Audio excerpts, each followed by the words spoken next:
my name's Andy Reed, and this is the Alchemicast right here on Alchemical Records, where we focus on musicians from the DMV area and give them a chance to talk about their recent releases, upcoming releases, and what they've been doing amidst the COVID pandemic to stay sane and to stay safe. With me on today's show, I have Miley Durham IV, otherwise known as Honest Lee from Growroom Productions. And he will be on today's show talking about Growroom and what the label will do with all the bands and artists that are now on the roster and to come. Please welcome to the show, Honest Lee. Honest Lee, you're live on the air. Hey, how's it going? Hello. Hey, good to see you. Thanks for doing this. Thank you. Thank you, Andy. Thanks for having me on. Yeah, no worries. How are you holding up? I'm holding up all right, still making sure that everything stays tight. We're not out there performing at the moment or anything. Usually I play with one or two bands around town. Starting at a year ago thereabouts, we ended a couple monthly and bi-monthly gigs with Three Man Soul Machine and another group called the M Train Trio, and we were playing somewhat regularly at different places around town, and that all had to stop, but we're staying positive and hoping that if the places want to have us back, if they have the funds to do so, that we'll be there and be ready and be polished enough to get playing again. So yeah, I mean, as far as like being out and about, I'm okay. I'm a homebody, if you can say. I don't mind being stuck in the house with my wife and my two kids. They're great. So and the late nights, I don't mind not getting home at 1 o'clock, 1:30 in the morning. But just trying to make the most of it and putting together a lot of music that we've been releasing this year. It's been this whole 2020 was able for me to kind of focus and get a lot of music that was almost done in the bag, and some other people came to me with some other stuff that they had been doing over the last 6-8 months. So, and starting in the middle of 2020, and we've been able to release them, which is great. The first of which was the Well Bunuel Future Resolution EP, which is the first EP from Well Bunuel, who's a Michigan-based artist who I'd met through a Three Man Soul Machine gig that we did at Bossa Bistro back in 2015, long before everything got shut down. And he was playing with a group. This is the guy named Steve Barker. He was playing with a group called Third Coast Kings, which is a great, like, kind of raw funk, deep funk revival band, kind of in the vein of a Sharon Jones and the Dap Kings, or any of those Break a Straw, those type of bands. Great band. Three Man Soul Machine was honored to open for them, and I met him that night as the bass player. Story goes, 5 years later, during August of 2020, I see he's posting some music that he's been making in his house. And it's very, very cool, funky type synth waves type stuff, just totally kind of left field to me. It's not really my genre, but it was really, really grabbing me. So I hit him up and I sent him some drum samples recorded here. And, he liked that. He incorporated some into his songs, and I asked him if he wanted to do an official release. Said sure. He put together 4 tunes that are kind of the introduction to the Well Bunuel sound, and that's Future Resolution EP. So that's been out since the beginning of March, and he's already got a 6-song EP done already. So the next one's going to come out towards the end of the year after we master it and schedule it. So, and I really think that's really cool stuff. And then another artist that was able to do everything himself was Slanigiro Renguez, who I put out his first album in 2016, which was, again, all recorded, produced, all by himself. This guy, he's amazing. And he lives in DC now. So he's a DC area musician, and he's not really like out there on the scene. He wants to you know, he wants to hide his face, not be like the main guy. He doesn't like the most attention. But this album is amazing. Cyclovergent Visions is the name of the album, and we released 2 singles leading up to the album, and the response is great. So that's got more of like an indie rock bent to it, and it's like, but it's definitely with a lot more influences. There's like some funky stuff on there. There's some punk on there. There's some I don't know, just like found sounds, and there's a acoustic song 100% in Spanish. Like it's just like, it's an amazing album. This guy's an amazing artist. I am humbled and honored to be putting his music out there for people to hear. So, and both of those albums, well, Slanigiro Renguez finished the main parts of the album right before the lockdown in February of 2020. And he was able to kind of fine tune things over the time sitting in his home. And I think, you know, that one's come out great. Some of the best stuff that Growroom Productions has released, I think. So, and we just released the 3-Man Soul Machine, another 3-song EP. It's called 3x3. 3 people in 3-Man Soul Machine, 3 songs, 3x3. And that's, you know, I would have liked to get that. We recorded those songs 2019 at the studios at American University, and those, and they have a great program there for other DC area musicians. If you don't know, they have a recording engineering class at American University for undergrad and I believe in graduate too. So they pull from the immense talent around the DC area and give away free recording sessions, basically. Yeah. So, yeah, it's a great thing to do. If you're out there, you know, just contact the people at American University, or if you want to contact me, please, I'll field it and hit the people up at AU about it. And they're always looking for different, diverse music for the students to get experience with recording. So, and they have a world-class recording studio there. I think it's built by the same architect that built Electric Lady Studios. Wow. So, yeah, it's an amazing studio. It's great, and the guy who runs it, Mike Harvey, is an amazing musician as well as just a person, and he's very knowledgeable about all things music and recording. So we've been lucky enough to get in there a few times and I've been doing there with a bunch of different groups. So over the past, I don't know, 5-6 years maybe, free recording before I was able to build this studio that I have here. You know, we would try to do that. And I would have liked to get 3-Man Soul Machine in here to record some more for a full length, but that'll come later after, you know, we can reconvene and everyone's vaccinated fully and everything. So, so this is a 3-song EP that we're releasing. It's kind of like a little taste. It's 3 original tunes. Just came out at the beginning of May, and so yeah, that's how we've been holding up over the over the quarantine, the lockdown, if you will.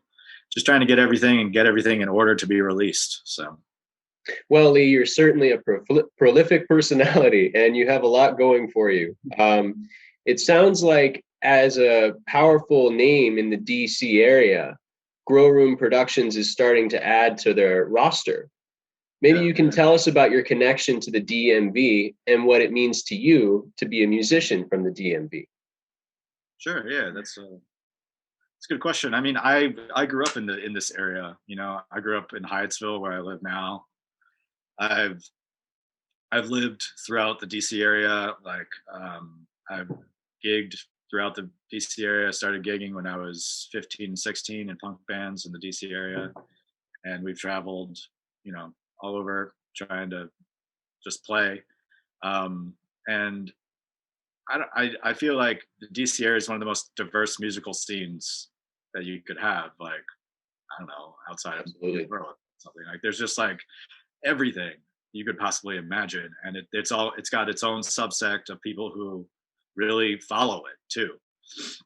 So I've just been happy to kind of see that grow and blossom, and people, I've been lucky enough to have people come to me and say, I've got this music that I want help to get out or like finish, or sometimes it comes to me fully finished. Sometimes it comes and they say, I just need this or that, or can you build my tracks from the ground, from the ground up. So, and over Growroom Productions history from really, we started Growroom Productions in 2004 as a way to just kind of get our own band's music out, which at that time I was with a band called the Mighty Herd.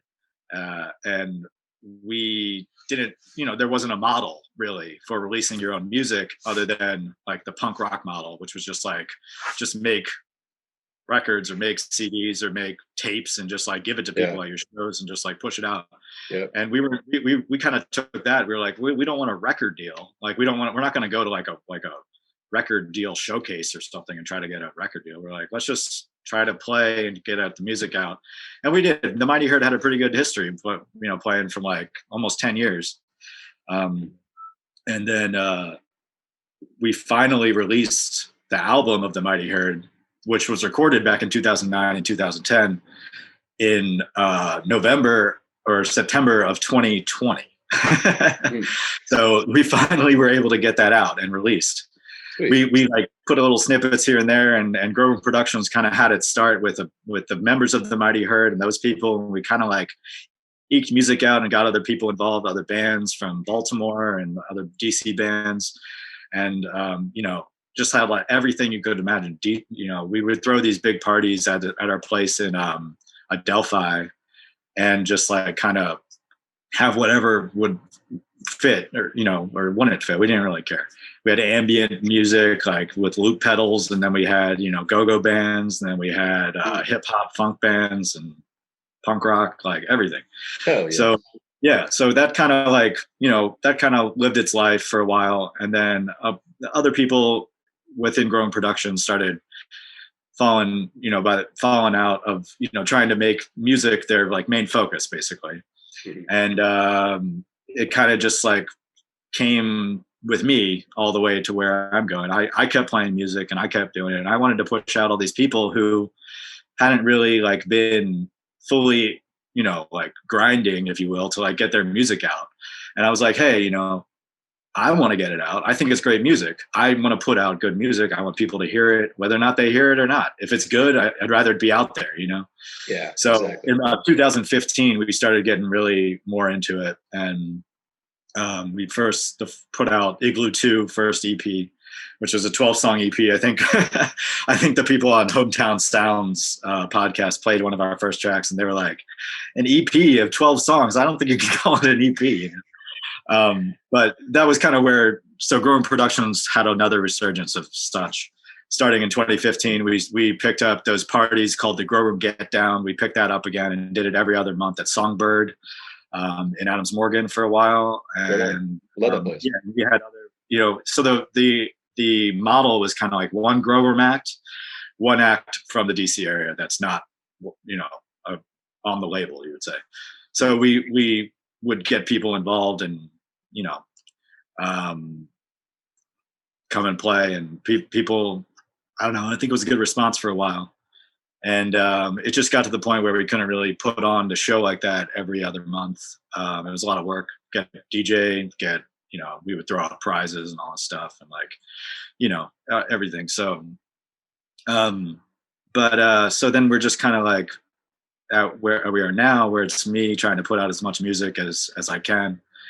And Cole from the amazing talent around DC. Like, I think honestly, like once I get the studio a little more up and running and we can have people in here, I'm going to get a little more diversity in Growroom Productions. But I've been pretty happy to have where we have a lot of female representation and a lot of different representation from that. Kind of is what the area looks like. So I want more of that for Growroom Productions in the future. So wow.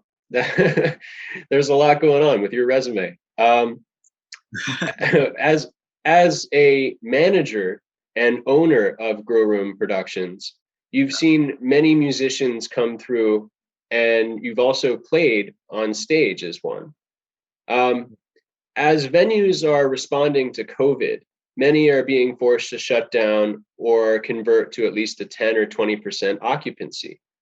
In your opinion, what can we do as musicians to support venues in this strange time? As musicians, what can we do? I think we can just continue to make music. I mean, there's nothing really much that we can do. I mean, we can use what's available to us, online platforms, really. Like, that's about the only thing that we can do. I mean, we can't be out there playing in clubs until they, you know, they think that it's good. I mean, they think that it's safe, and I think that's admirable. I think that's what they should be doing. And you know, of course, I want to be out there and playing for all the random people that want to hear the music any other way. You know, that's Right. that's the main way that people discover music, is through live music. Like, they see something and they say, that was great, and they tell 8, 10, 15 of their friends or something, you know, or like post about it on social media or something, you know. So, you know, what musicians can be doing is just continue playing and keep creating more and more music. I mean, there's nothing really more that we can do. Absolutely. And what about the non-musician out there? What can they do to support their local restaurants, bars, and venues? Yeah, I mean, to support a venue would be kind of hard. I mean, I bought my 930 Club T-shirt when they announced that they were going to be, you know, closing down and stuff. So you can buy their merch. I mean, that's like that's about all you can do with venues. You can send them money. You can like you were going to buy a ticket to a show every 2 months or whatever. You know, just send them the money. Go for it. They'll take your money. Yeah, I mean, as the people out there, bars, restaurants, you're allowed to be in a bar now. Like, you could go to a bar and drink, as long as it's with somebody that you believe is also vaccinated or whatever, you know, and take your chances, really. But I mean, I think that as we're seeing now, I think that we're going to see a lot more people just like, you know, out and about with no masks and stuff like that. And, you know, we got to decide if that's the way we want it, or if that's the way, or if, like, you know, we want to take that chance, or we want to continue how we've been going for the last year or whatever, and try to figure out when it's safe. But I'm not a scientist. That's one thing I'm not. I'm a musician. I'm okay on my computer. I'm a decent typist, but I'm not a scientist. So I'm going to listen to the people that are scientists and tell me what we can do. That's the right thing to do, honestly, because some of the best minds are at work trying to help us in this situation, and all we can do is sit back and listen. That's honestly it. Yeah. So I'm excited for what you got going on. And it sounds like you've taken quarantine seriously and creatively. I like that. Yeah. With some of the artists that you're working with, what does the next couple of months look like for you? Well, yeah. As this airs, in a few days, we'll have a new single from a new act called Hyper Battle, which is a friend of mine. We've played music together for a long, long time, and he came to me with these amazing atmospheric tracks that are a lot of guitar layers and stuff, with a little bit of electronic elements, and I recorded some drums on them, and I helped him mix it and stuff like that. We got that coming out, Hyper Battle. First single will be called Forest, and then I've put together what you would call like a passion project over the last 4 years or so, which is covering the entire album of the band Morphine. The album's called Cure for Pain. It was an album from 1993, 1994. It came out, basically the pinnacle of their career. Amazing album that's different than anything you've ever heard, really. It's drums, saxophone, and bass with vocals. And the songs are just, to me, it's timeless songs. So I wanted to kind of reimagine the whole thing.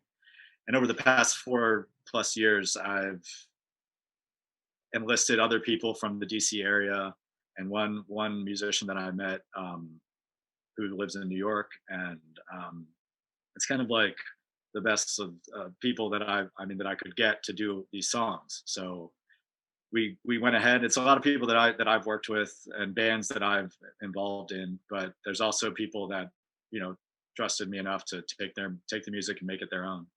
So we recorded the whole album. We got the whole album done, and it'll be released in the next few months. I've got people like Backbeat Underground featuring Brother Goodlove, who's one of the lead singers of Aztec Sun. Local band. I've got Deborah Bond on it, which is like amazing. I've got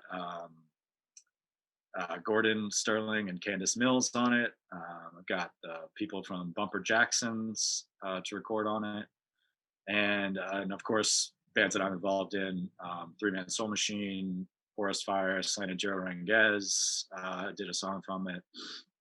So over the past 4 years, I've been putting it together. I'm very excited to finally be putting that out, and yeah, so I got the go ahead from, I was able to contact the saxophonist from Morphine, and we got all the licensing in order and everything, and we're going to be putting it out. So, and I want to mention that everything, all the proceeds from that are going to go to the public justice, publicjustice.org. So that's right on. I'm going to give 100% of the proceeds to charity for public justice organization.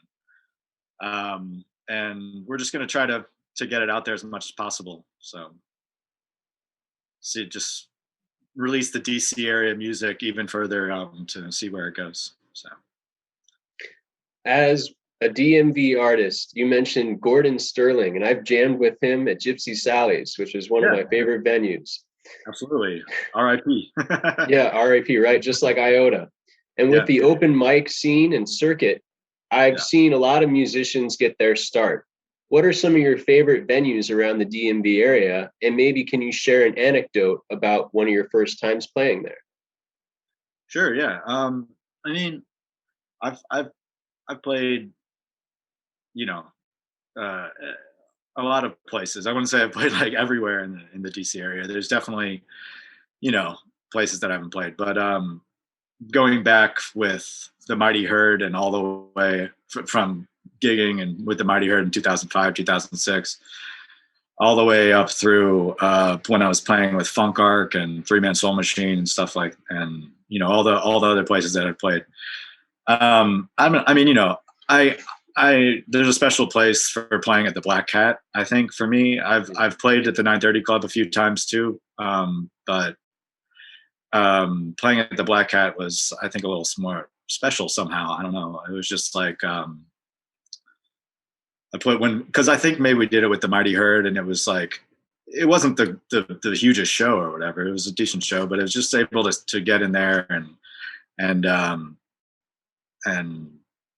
just see the backstage area and just be kind of like, in there before the show. Because, I've seen countless shows at Black Cat. 930 Club, is amazing. I love playing there, 930 Club, and going to, when I was with Funk Arc, we opened for Rebirth Brass Band, Trombone Shorty, Group of Phantasma at 930 Club.